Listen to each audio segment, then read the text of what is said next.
বিসমিল্লাহির রহমানির রহিম। প্রিয় শিক্ষার্থী, আশা করি তোমরা ভালো আছো। আজকে আমি আবার direct costing and absorption costing এর আরেকটি অঙ্ক নিয়ে আমি তোমাদের মাঝে হাজির হয়েছি। তোমরা নিশ্চয়ই জানো যে management accounting or advance cost accounting এই কোর্সটি যাদের রয়েছে সেই এই কোর্সটিতে ডিরেক্ট কস্টিং এবং অ্যাবজর্পশন কস্টিং চ্যাপ্টারটি রয়েছে। মূলত এই কোর্সটি যারা বিবিএ থার্ড ইয়ার্স এবং মাস্টার্স ফাইনাল ইয়ারে পড়াশোনা করছো তাদের জন্য। তো কথা না বাড়িয়ে আমরা অঙ্কে চলে যাওয়া যাক। তো তার আগে এখন পর্যন্ত যারা আমার চ্যানেলটিকে সাবস্ক্রাইব করো নাই, তোমরা আমার চ্যানেলটিকে সাবস্ক্রাইব করে নাও যাতে নেক্সট আপডেট আসার সাথে সাথে তোমরা পেয়ে যেতে পারো। তো আমরা আজকে একটা অঙ্ক করাবো। আগের যে অঙ্কটা করেছিলাম সেটা প্রাথমিক অঙ্ক, একটু অ্যাডভান্স লেভেলের অঙ্ক আমরা একটু করাবো। তো আমি প্রশ্নটা পড়ে নিই। তো আর একটা কথা বলে রাখি, প্রশ্নটা আমি ডিসক্রিপশন বক্সে দিয়ে দেবো, ডিসক্রিপশন বক্সে, সেখান থেকে তোমরা দেখে নেবে। তারপর আমি প্রশ্নটা একটু পড়ে নিই। The following particulars are available from the books of a company for the year 1982. Sales in kg 75,000. Finished good inventory January 1, 2002 12,000 kg. Finished good inventory 31st December 2002 17,000 kg. Sales price per unit টাকা 10. Manufacturing cost variable cost per kg of production টাকা 4, fixed factory overhead 1,60,000, normal capacity 80,000 kg, marketing and administrative expenses variable cost per kg of sales টাকা 1, fixed marketing and administrative expenses 1,50,000 in standard costing system. তো রিকোয়ারমেন্টটা আমাদেরকে যেটা করতে বলেছে যে income statement under direct costing and absorption costing. তো আমরা income statement করব এবং বি পার্টে আমাদের রিকনসিলিয়েশন স্টেটমেন্ট করতে বলেছে। দুইটা রিকোয়ারমেন্ট। তো একটা জিনিস তোমরা নিশ্চয়ই লক্ষ্য করেছো যে আমরা অঙ্কটা করলাম, এখানে কিন্তু প্রোডাকশন দেওয়া নাই। তো সর্বপ্রথম আমরা ওয়ার্কিং করে প্রোডাকশন বের করে নেব। তো এক নম্বর ওয়ার্কিং যেটা আমরা করব সেটা, তো এক নম্বর ওয়ার্কিংয়ে আমরা ক্যালকুলেশন অফ প্রোডাকশন ইউনিট আমরা ক্যালকুলেশন করে নেব। তো সেটার জন্য সর্বপ্রথম আমাদের যে ক্লোজিং ইনভেন্টরি, আমাদের এখানে ক্লোজিং ফিনিশ গুড রয়েছে 17,000 কেজি, এর সাথে আমাদের সেলস যোগ করতে হবে। সেলস অ্যাড করার পর সেখান থেকে আমাদের ওপেনিং যে ইনভেন্টরি আছে সেটা বাদ দিলেই আমরা প্রোডাকশন পেয়ে যাব। তো সর্বপ্রথম আমরা লিখব ক্লোজিং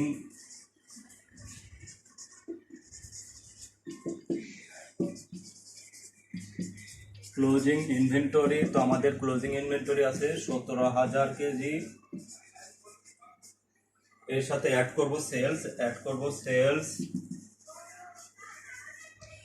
সেলস আমাদের 75,000 কেজি, সেলস আমাদের রয়েছে 75,000 কেজি কেজি। তো দুটা যোগ করলে আমাদের 92,000 কেজি। এখান থেকে লেস করব আমরা opening inventory, less opening inventory. তো আমাদের ওপেনিং ইনভেন্টরি রয়েছে 12,000 কেজি, অর্থাৎ 12,000 ইউনিট। এই 12,000 ইউনিট আমরা বাদ দিলে যেটা পাবো 80,000 কেজি, আমরা এটাই প্লাস করবো। এটাই আমাদের মূলত production unit.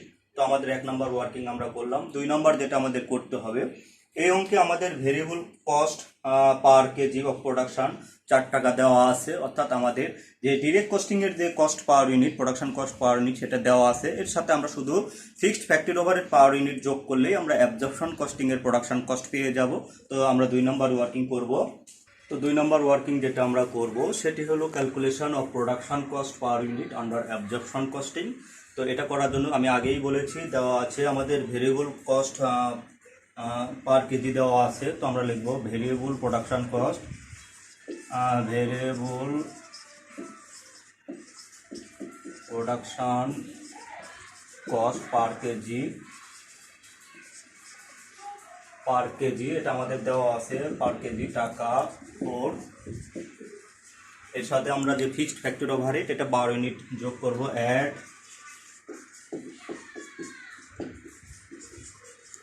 Fixed factory overhead. তো আগেই কথা বলে নিই, যেখানে আমাদের টোটাল ফিক্সড ফ্যাক্টরি ওভারহেড দেওয়া আছে 1,60,000 টাকা, 1,60,000। তো এটাকে আমরা একটা জিনিস বলে রাখি যে এই অঙ্কগুলো করার সময় এই যে ফিক্সড ফ্যাক্টরি ওভারহেড টোটাল যেটাকে থাকবে সেটাকে আমরা সর্বপ্রথম প্রায়োরিটি দিতে হবে ডেনোমিনেটর ভলিউম। অঙ্কে যদি ডেনোমিনেটর ভলিউম না থাকে তারপরে প্রায়োরিটি দিতে হবে নর্মাল ক্যাপাসিটি। নর্মাল ক্যাপাসিটি না থাকলে অ্যাকচুয়াল ক্যাপাসিটি। তো আমাদের এখানে নর্মাল ক্যাপাসিটি দেওয়া আছে, নর্মাল ক্যাপাসিটি 80,000। তো আমাদের প্রোডাকশনও 80,000, নর্মাল ক্যাপাসিটি 80,000। এর কারণে আমাদের আন্ডার অ্যালোকেশন বা ওভার অ্যালোকেশন কিছু হবে না। তো ভাগ করে দিলে টাকা 2।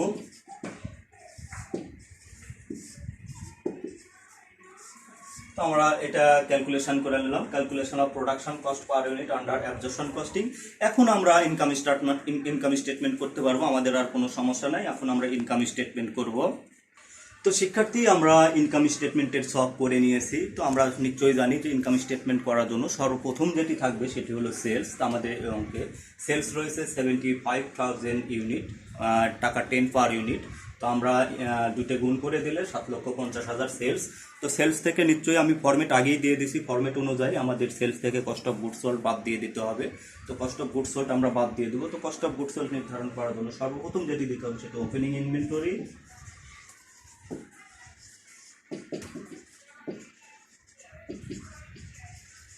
তো এই অঙ্কে আমাদের ওপেনিং ইনভেন্টরি রয়েছে 12,000 ইউনিট। তো আমরা করতেছি অ্যাবজর্পশন কস্টিং। তো অ্যাবজর্পশন কস্টিং এর আমাদের পার ইউনিট যে কস্ট 6 টাকা করে বের হয়েছে, তার 72,000। এর সাথে অ্যাড করতে হবে প্রোডাকশন কস্ট,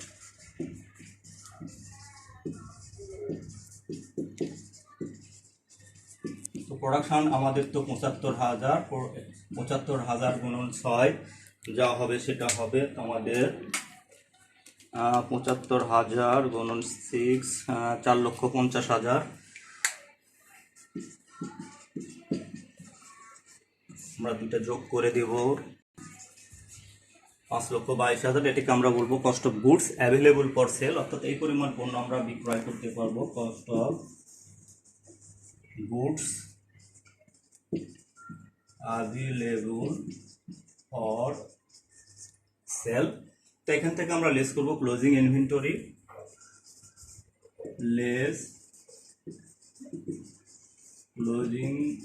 আমাদের এখানে রয়েছে 17,000 ইউনিট গুণন 6, 1,02,000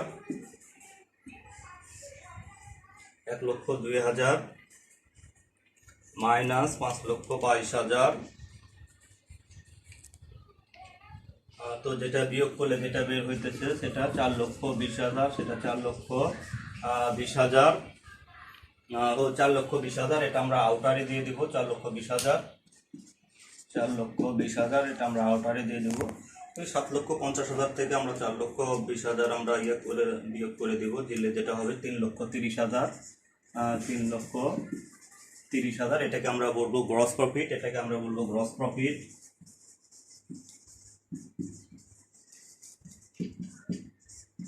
গ্রস প্রফিট। এখান থেকে আমরা লেস করব লেস অপারেটিং এক্সপেন্সেস,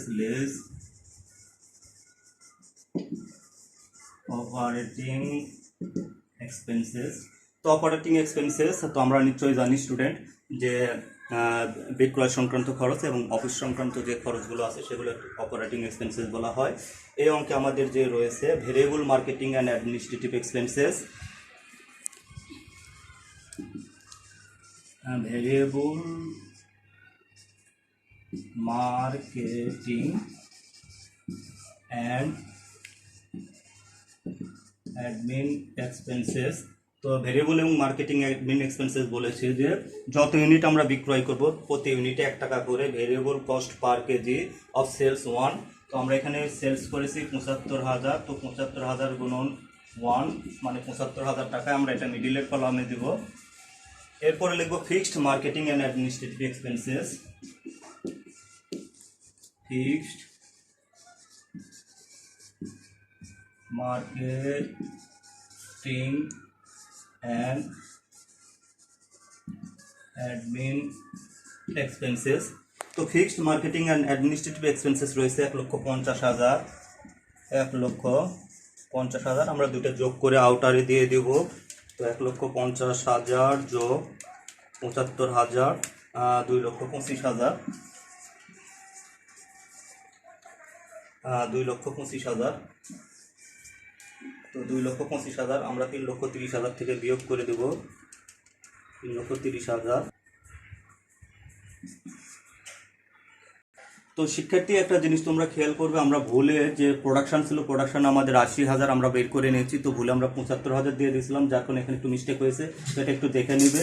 তো আমরা যোগ বিয়োগ সেই অনুযায়ী ঠিক করে নিয়েছি। তো আমার এরপরে যেটা গ্রস প্রফিট 3 লক্ষ টাকা, 3 লক্ষ টাকা আমরা অপারেটিং এক্সপেন্সেস 2,25,000 বাদ দিলে 75,000, এই হলো আমাদের নিট ইনকাম। তো আমরা এরপরে চলে যাব ডাইরেক্ট কস্টিংয়ে। তো শিক্ষার্থী এবার আমরা করবো income statement under direct costing. তো এটা করার জন্য তো সেলস তো আমাদের একই থাকবে, প্রথমে সেলস যেটা সেটা একই থাকবে। সেলস হলো 75,000 গুণন 10 টাকা করে, তো সেলস একই থাকবে। তো এখান থেকে আমাদের যেটা বিয়োগ করতে হবে সেটা variable cost of goods sold less variable cost of goods sold, এটা আমরা বিয়োগ করব। তো এটা করার জন্য সর্বপ্রথম যেটা থাকবে ভেরিয়েবল ওপেনিং ইনভেন্টরি, যেটা থাকবে সেটা ভেরিয়েবল ওপেনিং ইনভেন্টরি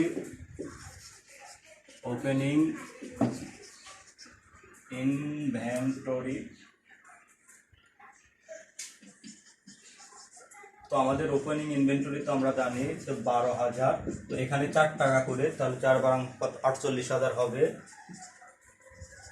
আমরা যে ডিরেক্ট কস্টিং সেটা প্রোডাকশন কস্ট, আমরা variable cost per kg of production যেটা আছে সেটা দিয়ে গুণ করতে হবে।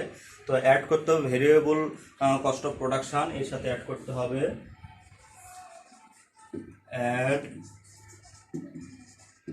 Variable cost of production. তো ভেরিয়েবল কস্ট অফ প্রোডাকশন, তো প্রোডাকশন আমাদের 80,000, 80,000 গুণ করতে হবে 4 দ্বারা গুণ করতে হবে 80,000। তো 80,000 গুণন 4 যেটা হবে 3,20,000। তো দুইটা যোগ করে দেব, যোগ 48,000, 3,68,000। এটা cost of goods available for sale, cost of goods available for sales. এখান থেকে আমরা লেস করব variable closing inventory, variable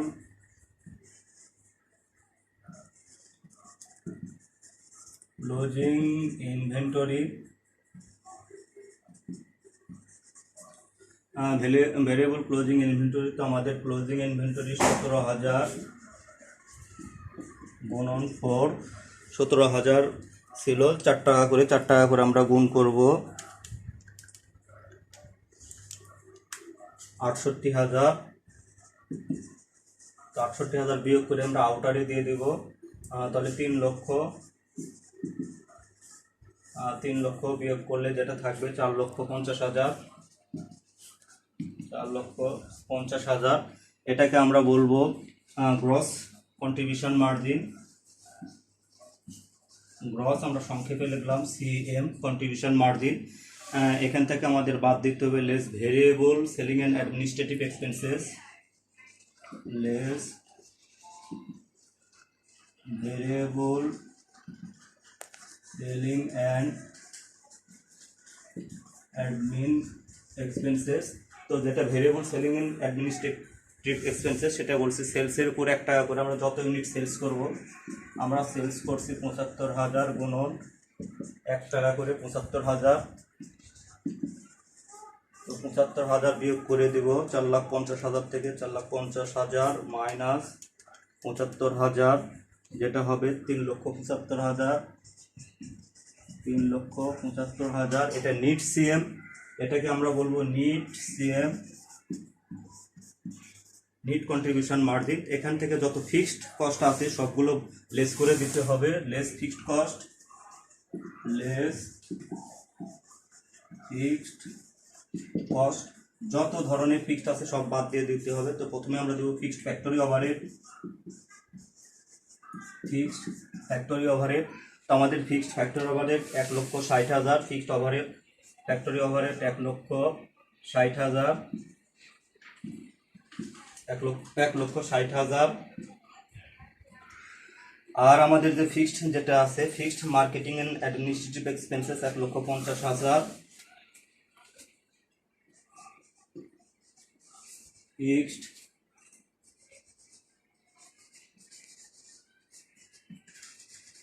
marketing and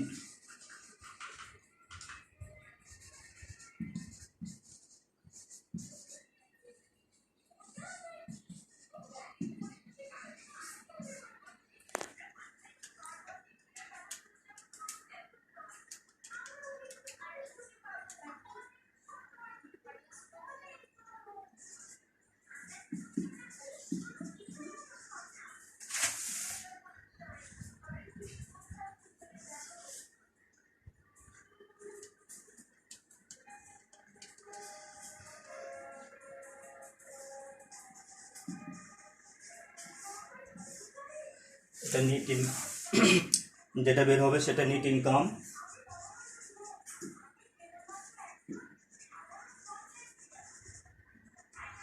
তো শিক্ষার্থী আমাদের ফিক্সড কস্ট ছিল দুইটা, ফিক্সড ফ্যাক্টর ওভারহেড এবং fixed marketing and administrative expenses, দুইটা যোগ করে 3,10,000 বাদ দিয়ে যেটা পাইলাম আমাদের নিট ইনকাম 65,000 টাকা। তো এই ছিল আমাদের income statement under direct costing. আমরা রিকনসিলিয়েশন স্টেটমেন্ট করব 2 নম্বর রিকোয়ারমেন্টে। শিক্ষার্থী আমরা ছক করে নিয়েছি রিকনসিলিয়েশন স্টেটমেন্টের যেটা ছক, এটা আমাদের রিকোয়ারমেন্ট 2 নম্বর রিকোয়ারমেন্ট আমাদের চাইছে। তো এটা করার জন্য তো আমরা ফরম্যাট দিয়ে দিয়েছি। সর্বপ্রথম যেটা বসবে NEET income as per absorption costing, এখান থেকে আমরা লিস্ট করব NEET income as per direct costing, NEET income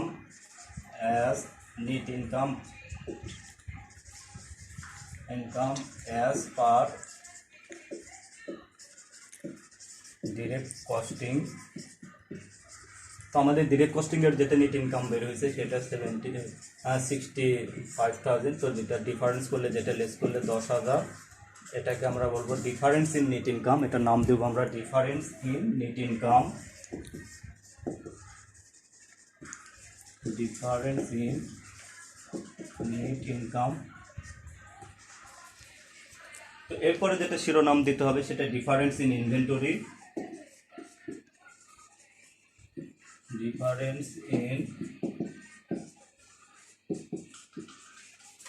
inventory. তো ইনভেন্টরি ডিফারেন্স অবশ্যই আমাদের ব্র্যাকেটে লিখতে হবে, closing minus opening, closing minus opening. অর্থাৎ ইনভেন্টরির যে আমরা ডিফারেন্স করব, যেটা যে পদ্ধতির করবো, অ্যাবজর্পশন করলে অ্যাবজর্পশনের ক্লোজিং থেকে ওপেনিং বাদ দিয়ে দিতে হবে, এবং ডিরেক্ট কস্টিংয়ে করলেও ক্লোজিং থেকে আমরা ওপেনিং বাদ দিয়ে দিতে হবে। তো প্রথমে লিখবো as per absorption costing, as per absorption costing। তো আমাদের অ্যাবজর্পশন কস্টিংয়ের যে ছিল আমাদের ক্লোজিং ইনভেন্টরি, অ্যাবজর্পশন কস্টিংয়ের হলো ক্লোজিং ইনভেন্টরি তো আমাদের ছিল 17,000, অর্থাৎ আমাদের ছিল অ্যাবজর্পশন 17,000 গুণন 6 টাকা করে ছিল 1,02,000, 1,02,000 টাকা ছিল। তোমরা অঙ্কের ভিতরে পেয়ে যাবে। তো আর আমাদের ওপেনিং ছিল, ওপেনিং 12,000 গুণন 6, ওপেনিং ছিল 72,000। তো দুটা ডিফারেন্স করলে 1,02,000, ডিফারেন্স করলে 30,000 টাকা। এরপরে লিখবো as per direct costing, as per direct costing. তো ডিরেক্ট কস্টিংয়ের যে আমাদের ক্লোজিং ইনভেন্টরি ছিল সেটা 17,000 গুণন 4, 68,000। আর ওপেনিং হলো 48,000, ওপেনিং 48,000। তো 68,000 থেকে 48,000 লেস করলে 20,000। তো দুটার ডিফারেন্স 10,000। তো শিক্ষার্থী আমাদের রিকনসিলিয়েশন মিলে গেছে। আমাদের নিট ইনকামের যে ডিফারেন্স সেটিও 10,000 হয়েছে। আমাদের ইনভেন্টরির যে ডিফারেন্স সেটা হয়েছে। মূলত দুইটা পদ্ধতির নিট ইনকামের যে পার্থক্য হয় সেটা এই ইনভেন্টরির ডিফারেন্সের কারণে, ইনভেন্টরির মূল্যায়নের কারণে। তো এটাকে লিখবো difference in NEET income explained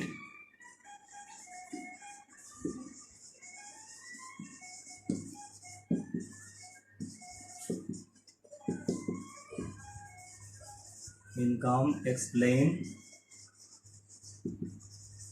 অর্থাৎ ডিফারেন্স অর্থাৎ নেট ইনকামের পার্থক্য ব্যাখ্যা করা হলো। তো শিক্ষার্থী, এই ছিল আমাদের ফুল অঙ্কের সলিউশন। তো আশা করি তোমরা ভালোভাবে বুঝতে পারবে। অঙ্কটা যদি মনোযোগ সহকারে দেখো তাহলে অবশ্যই বুঝতে পারবে। তো এখন পর্যন্ত যারা আমার চ্যানেলটিকে সাবস্ক্রাইব করো নাই, তোমরা আমার চ্যানেলটিকে সাবস্ক্রাইব করে নাও, যাতে পরবর্তীতে আপডেট আসার সাথে সাথে তোমরা পেয়ে যেতে পারো। ধন্যবাদ সবাইকে। সবাই ভালো থাকবে, সুস্থ থাকবে, নিরাপদে থাকবে।